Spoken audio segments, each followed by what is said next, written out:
bibigay po sa atin ni Pastora Glenda. Thank you, Pastor Phil. Magandang umaga po, hapon at gabi sa lahat po ng ating po mga faithful pastors and faithful prayer warriors na naka-engage po sa umagang ito. Salamat po sa Panginoon, sapagkat tayo po'y malalakas, buhay, and we are in His presence, and we are about to study the Word of God that gives us life. Kaya nga po sa umagang ito, ang pag-aaralan po natin is guarding against disobedience. Noong nakaraang ako po'y nakapagturo, binigyan po natin ng pagpapahalaga ang pagsunod sa Panginoon. Actually, we have Noah as an example po, na kung saan siya po'y may unshakable obedience to the Lord. But this morning, we will study a prophet who disobeyed God. Hindi po natin siya pag-aaralan para tularan, kundi ito po ay magsisilbing babala at pag-iingat sa atin na hindi kailangang maging pabaya po tayo sa ating po mga spiritual discipline so that we will not fall into disobedience. Napakaganda po ng pinag-aralan natin sa nakaraan patungkol po kay Noe na kung saan bagamat ang kanyang kapaligiran, ang kanyang kapanahunan, ito po'y punong-puno po ng korupsyon. Napakatindi ng kasalanan ng kanyang kapanahunan. Subalit nakapanindigan siya at siya po'y lubusang sumunod sa Panginoon. And that is because of his unadulterated faith, because of his unwavering reliance, and his utmost submission. So today, we will search our hearts. Ang ating pong pag-aaral sa umagang ito ay may layon na suriin po ang ating pong mga puso. At huwag po tayong matulad sa propetang ito na siya po ay sumuway sa Panginoon. Dahil alam natin na napakahalaga po ng pagsunod sa Panginoon. Tayong mga Kristiyano, palagi po nating naririnig na ang pinakasusi sa ating pong pagpapala at sa isang buhay na masasabi nating satisfied and fulfilled life is our obedience to our God. Samahan niyo po ko sa pagbukas ng inyong pong mga Biblia dito po sa Jonah chapter 1 verses 1 to 3. In the NIV, ganito po ang sinasabi ng salita ng Diyos. The word of the Lord came to Jonah, son of Amittai. Go to the great city of Nineveh and preach against it, because its wickedness has come up before me. But Jonah ran away from the Lord and headed to Tarshish. He went down to Joppa, where he found a ship bound for that port. After paying the fare, he went aboard and sailed for Tarshish to flee from the Lord. Ang Diyos pong magpala sa pagkabasa ng kanyang mga salita. There are some indicators o yung tinatawag po nating warning signs to the path of disobedience. Parang yung mga traffic lights, kapag nakita na natin yung yellow light, that is a warning to us that we need to ready ourselves for the red light. Anong ibig sabihin po ng red light? Stop. In our spiritual journey, kapag red light, we have to stop. And we need to ponder. We need to be very careful because we might stepping on the line of disobedience. Kaya kailangan magbantay po tayo. Alam naman po natin ang ating pong kaaway ay napakatuso at nilayon niya na ang bawat isa sa atin ay huwag sumunod sa ating pong Panginoon. So today, bibigyan po natin ng diin yung mga warning signs to the path of disobedience. Number 1 is disregarding God's word. Pwede po ba nating sabihin ng malakas yan? Disregarding God's word. Ito po yung pagpapawalang bahala sa salita ng Diyos. Nung ako po'y huling nangaral po ng linggo, binigyan ko po ng diin ang kahalagahan po ng salita ng Diyos. Because the Word of God gives us wisdom, it gives us direction, it empowers us, it gives us life. Napakahalaga ng salita ng Diyos. It encourages us. Palagi po tayong binibigyan ng lakas na tayo po ay makapagpatuloy sa ating pong buhay. At hindi po tama na pinagsasawalang bahala ang salita ng Diyos. Amen po ba?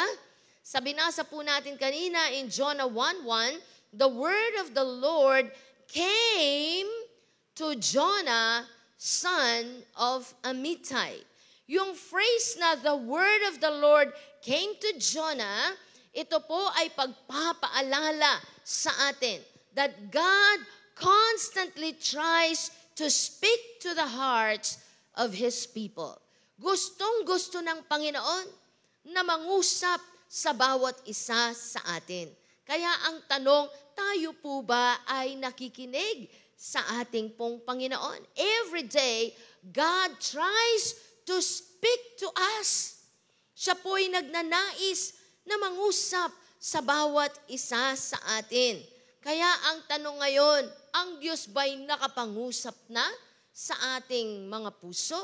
Mayroon po bang dinidil ang Panginoon sa iba't ibang aspeto ng ating pong buhay? O ang tanong kaya sa umagang ito, kapag ba ang Diyos ay nangusap sa atin, tayo po ba'y tunay na nakikinig sa Kanya? Do we listen not only with our ears, but with our heart?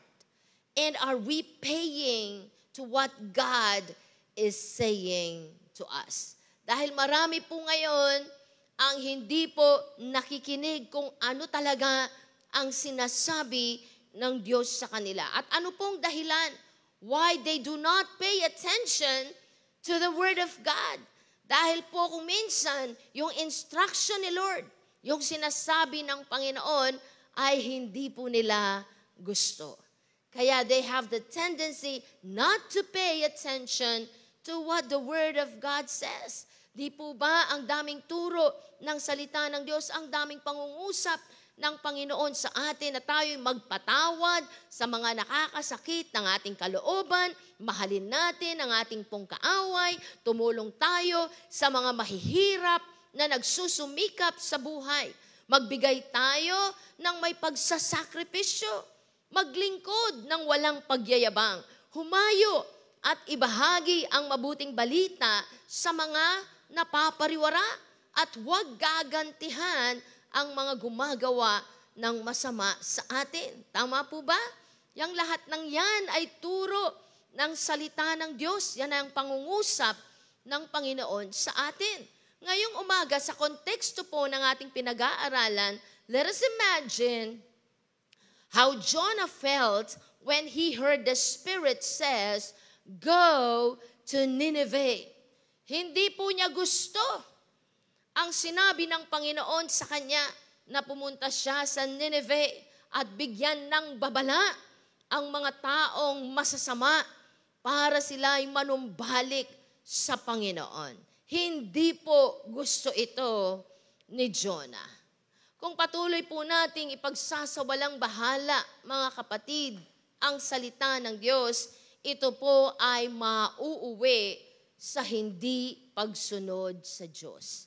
Let us not be familiar with the Word of God. Na kung minsan dahil alam na natin ang salita ng Diyos, ito po'y pinagsasawalang bahala natin. Kapag hindi po natin tinutupad o isinasakatuparan ang turo ng salita ng Diyos, ano po, tiyak ito po'y mauuwi sa pagsuway. Disregarding the Word of God will lead to disobedience. It is either the Word of God will keep us from sin, or sin will keep us from the Word of God. Kaya mga kapatid, whenever God speaks to us, we need to listen from the heart. Listen with a heart that is open to God. Let us listen in our spirit upang ito po'y may sakatuparan natin sa ating mga buhay at hindi po tayo sumuway sa Panginoon. And then number 2, another indicator or a warning sign na ang tao po ay patungo na sa pagsuway sa Panginoon. Number 2 is concealing past resentment. Pagkanlong sa mga nakaraang sama ng loob. Hindi po natin naiiwasan na tayo po ay nasasaktan. Sometimes our loved ones o nung mga tao na nakapaligid sa atin. Kaya nga ang turo ng Panginoon, tayo po ay magpatawad. Huwag nating itatago ang sama ng loob sa ating pong mga puso. Tama po ba? Ha? Dahil magiging pabigat sa atin yan. Yan pong nangyari po kay Jonah in verse 2. Ang sabi ng Panginoon, "Go to the great city of Nineveh and preach against it, because its wickedness has come up before me." Alam niyo po, merong isang kwento ng isang asawang lalaki na naglasing. At dahil sa sobrang kalasingan, siya po'y nakipag-away. So dahil sa pakikipag-away niya, nagkaroon po siya ng mga maliliit na sugat sa kanyang mukha. Nung umuwi po siya, natutulog na yung asawa niya, kaya dahan-dahan po siyang pumasok sa kwarto at siya po ay naghilamos. Inayos niya yung mukha niya dahil nakita niya meron po siyang mga maliliit na sugat. At kumuha po siya ng band-aid. Di po ba yung mga band-aid ngayon, mga transparent na, hindi halata? Ano po? At nilagyan niya ng band-aid yung mga maliliit na sugat niya. At dahan-dahan na po siyang humiga. Ang sabi niya, yes, hindi malalaman ng asawa ko na ako ay naglasing ngayong gabing ito. So siya po'y natulog na at kinaumagahan, pagkadilat niya, abay, nakatingin ang asawa niya sa kanya. At ang sabi ng asawa niya, umuwi ka na namang lasing, ano? Ay, sabi niya, hindi ako naglasing kagabi. O kung hindi ka naglasing, sabi niya, bakit yung salamin natin doon sa CR, punong-puno ng band-aid? Sa sobrang kalasingan pala, sa halip na sa mukha po niya ilagay yung mga band-aid, doon sa mirror, no? Doon sa salamin po niya na ilagay yung mga band-aid. So anong ibig sabihin nito? Hindi po natin pwedeng itago ang anumang kasalanan sa ating puso. Pero meron pong mga taong ganyan, sa halip na they will deal with that sin or with that grudge or with that resentment, ito po'y itinatago sa kanilang mga puso. Kinikimkim yung sama ng loob, no? Winawalis at itinatago lang doon sa ilalim ng carpet. Hindi tuluyang itinataboy ang kasalanan sa kanilang mga buhay. And sometimes this sin will haunt us again. No? Kapag hindi po natin dinil yan, hindi natin hinarap, hindi natin hiningi ng tawad sa Panginoon, hindi natin isinuko at pinuntahan yung tao na kung saan siya'y nakasakit ng ating damdamin o tayo ang nakasakit ng kanyang damdamin. Nasaktan natin yung taong yon, yan po'y muling babalik sa atin at magiging hadlang yan sa pagsunod po natin sa Panginoon. It will surface in our life and it will hinder us in obeying God. Ganyan pong nangyari po kay Jonah. Ano po ba ang Nineveh? Ang Nineveh, lugar po ng mga Assyrians. Yung mga Assyrians, yan po yung kanilang mga kaaway. Ang mga Assyrians po ay lubhang malulupit na kaaway. Mararahas ang mga kaaway na ito. At kapag sinakop po nila ang kanilang lugar, wala po silang patawad. No? Pag nahuli nila yung mga kaaway nila, papatayin nila yan. Sila po yung mga dumudukot ng mata ng kanilang mga kaaway. Pag may nakita silang buntis, sila yung binubuksan yung tiyan ng buntis at maging yung bata ay pinapatay. Wala po silang iniiwang buhay. Sa katunayan, pag sinakop po nila ang isang lugar, lahat ng mga sundalong napatay nila, pinupugutan ng ulo at iniipon yung ulo sa harapan ng lugar kung saan sila po ay nanakop. Sinusunog nila ang lugar na sinasakop nila at iniiwan po yung ulo ng kanilang mga kaaway. Napakarahas, napakamalupit. Kaya nga po, itong si Jonas or si Jonah, no? Sa kanyang pangangaral ay talagang tinutuligsan niya ang mga taong ito. He really disliked these Assyrians. Hindi niya gusto ang mga kaaway na ito. May tanim sa puso niya against these enemies. Kaya ang hirap sa kanya na sumunod sa Panginoon, naging hadlang yung galit sa kanyang puso sa mga kaaway na ito para siya po ay makasunod sa ating pong Panginoon. Jonah had harbored a hidden sin from his past. He hated Nineveh. He hated the Assyrians. Makikita po natin ang karahasan ng mga Assyrians in Nahum chapter 3, verses 1 to 4. Basahin na lang po natin sa bahay. Ano po? Yung kasing mga Assyrians, they have take no prisoners policy. They kill their prisoners. Kaya galit na galit po itong si Jonah sa mga Assyrians. But let us not forget that hidden sin will come back to haunt us.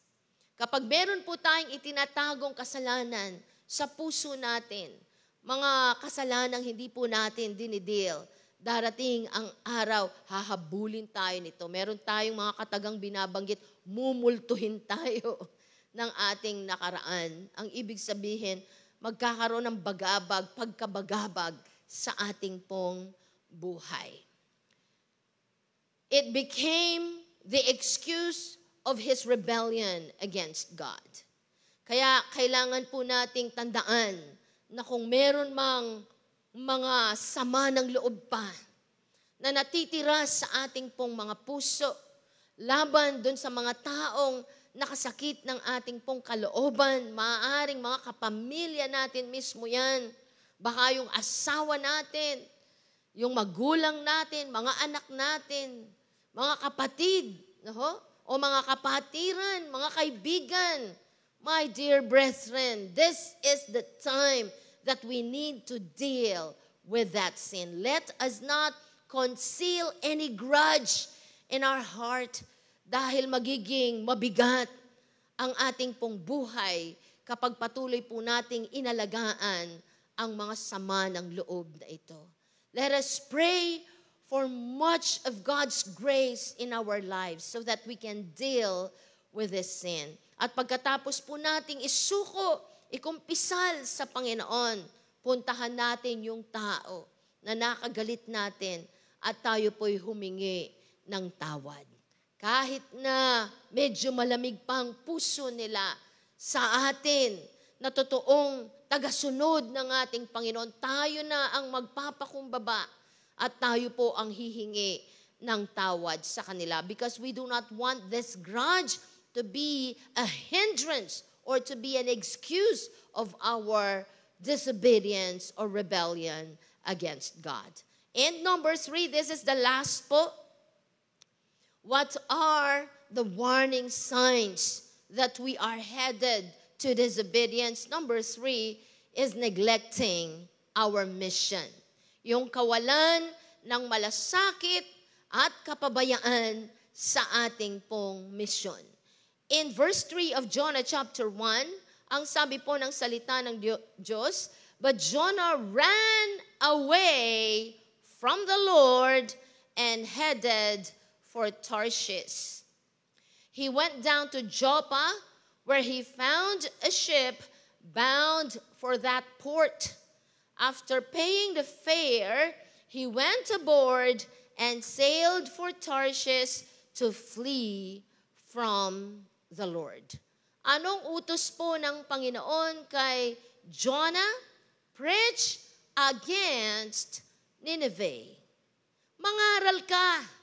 Bigyan sila ng babala na kailangan nilang magsisi, tumalikod sa kanilang pagkakasala o ang kanilang buong lugar ay huhusgahan ng ating Panginoon. At katulad ng sabi ko kanina, dahil may galit siya sa mga Assyrians, he disliked the Assyrians, he hated the Assyrians, hindi po siya sumunod sa Panginoon. Sa halip na tumalima sa Panginoon bilang isang propeta na tagapagpahayag ng salita ng Diyos. Ano po ang ginawa niya? Tinakasan niya ang Panginoon. He went the opposite direction. Nagpunta po siya sa Tarshish instead of Nineveh. Ito po'y pagkalayo-layo na sa dulo ng mundo. Ganun niya ninais na takasan ang Panginoon, malayong-malayo doon sa kanyang misyon kung anong pinapagawa ng Panginoon sa kanya. Hindi po ba, mga kapatid, ang mga Israelita, they are the chosen people. Chosen for what?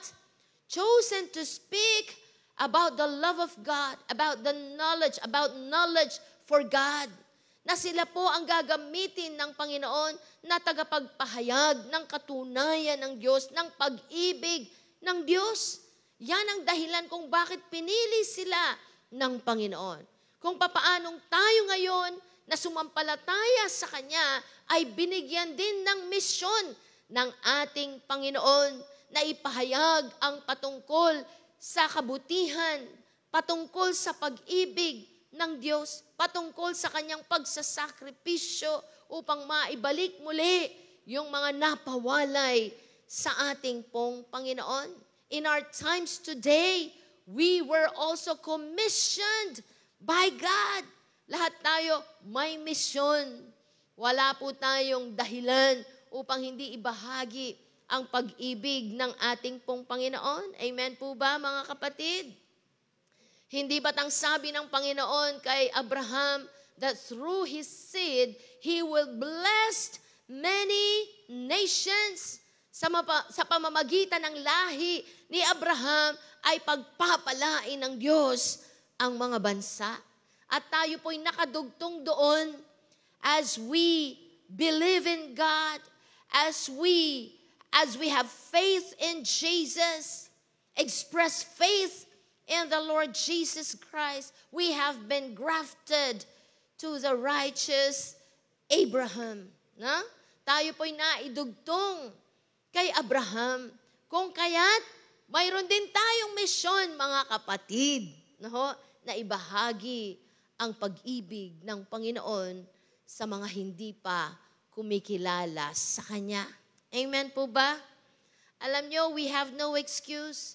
Huwag nating sabihin, I'm not an evangelist. I do not have the gift of an evangelist. Hindi daw dahilan yan. Bakit? Because all of us, we have received grace from God. Huwag nating sabing, wala akong kaloob na ganito. Nakatulad ng mga may kaloob sa evangelism or sa witnessing. Kahit wala ang kaloob nito, kapatid, may biyayang ibinigay ang Diyos sa iyo. And we were all commissioned by God. We followers of Jesus, we have been commissioned to go and make disciples of all nations. That through us, many nations will be blessed.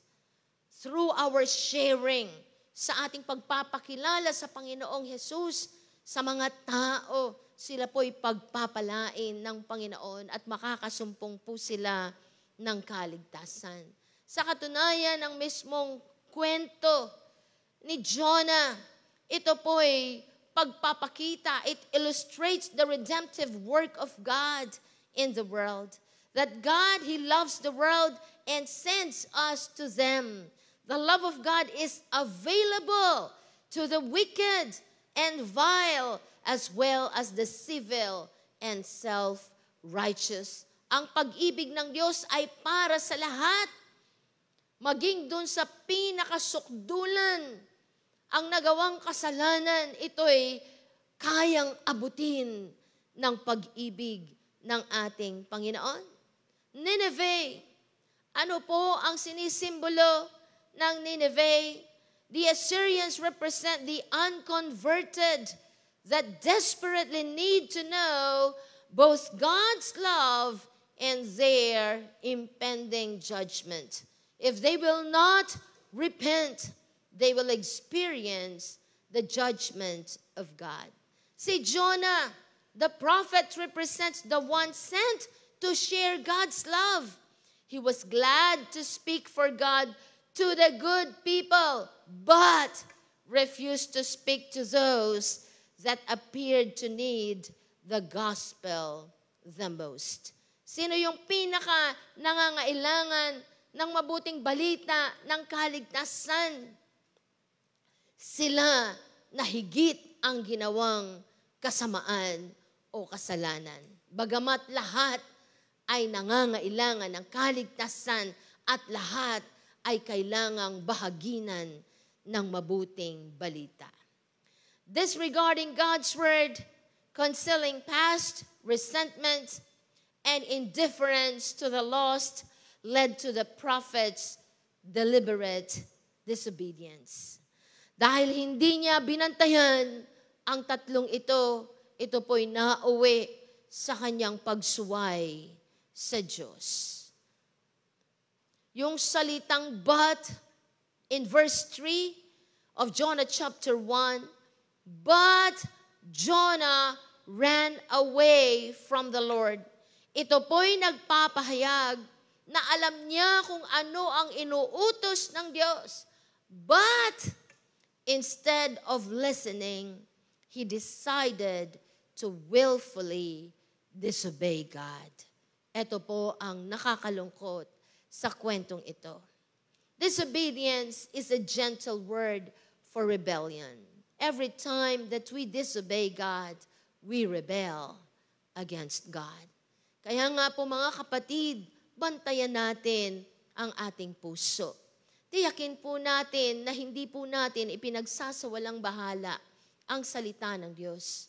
Huwag tayong mag-aalaga, magkakanlong, mag-iingat ng anumang sama ng loob sa ating kapwa.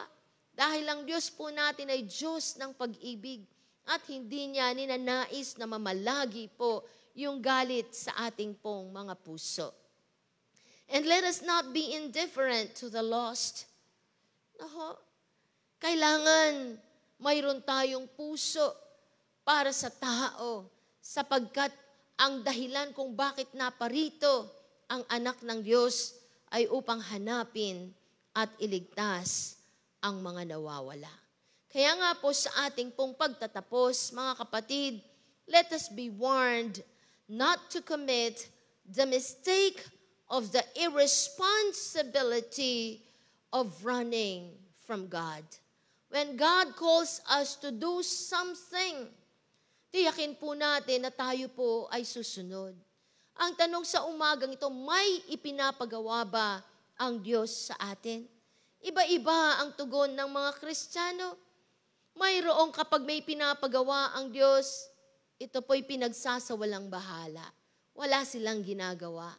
At meron naman na maaaring sumunod nga sa ipinag-uutos ng Diyos, subalit hindi po nila tinapos. Sila po ay huminto at nagbigay na ng maraming dahilan. Panginoon, wag po muna ngayon. Pinapaaral ko pa ang mga anak ko. Napaka-busy ko po sa aking pong trabaho. Wag po muna ngayon. Hirap na hirap po ako sa buhay. Wag po muna ngayon. May karamdaman ako, Panginoon. Alam niyo po mga kapatid, we can make a lot of excuses. Ano po? Pero ang mga excuses na yan, hindi po yan sapat. No? Para tayo po ay sumuway sa ating pong Panginoon.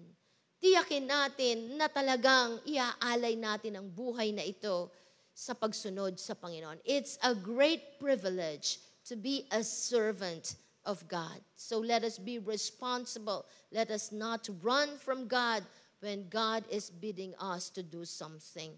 And let us be warned not to commit the mistake of the insanity of running from God. Saan tumakbo si Jonas? Saan po siya tumakbo? Sa Tarshish. Ano ba ang Tarshish?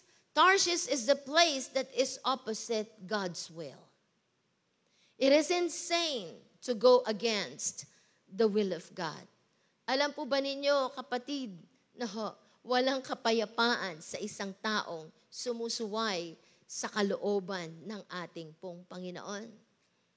Kung bibigkasin ko man ang strong word na ito, mangmang ang isang taong sumusuway sa kalooban ng Panginoon. Tumatakbo, papalayo sa kalooban ng Panginoon. Hindi magtatagumpay, hindi mapapayapa, hindi mapapagpala ang isang taong tumatakbo, palayo sa kalooban ng Diyos. That is why we call it insanity.